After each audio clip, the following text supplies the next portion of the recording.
ინოვაციური საგანმანათლებლო მიდგომების დანერგვა, დაწყებით კლასებში კითხვისა და მათემატიკის სწავლებისა და მოსწავლეების შედეგების გაუმჯობესება, ამ საკითხებზე დასავლეთ საქართველოს სკოლების დირექტორებთან შეხვედრა გაიმართა. პროექტში 500-მდე სკოლაა ჩართული. შეხვედრის მონაწილეებს საბავშვო წიგნები გადაეცათ. პროექტის ფარგლებში საერთაშორისო სტანდარტებზე დაფუძნებული უწყვეტი ტრენინგები მიმდინარეობს. პროექტს USAID განათლების სამინისტროს ხელშეწყობით ახორციელებს. მასწავლებლები სწავლობენ ახალ მეთოდებს, აქტივობებს, როგორც შეფასებისას, ასევე საგაკეთებლო პროცესის მართვისას.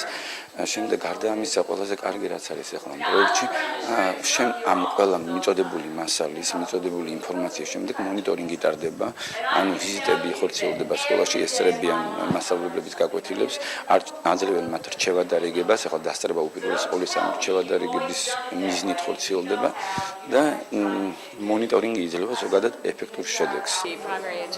ჩვენი პროექტის მიზანია ხელი შეუწყოთ კითხვისა და მათემატიკის სწავლების გაუმჯობესებას დაწყებით კლასებში.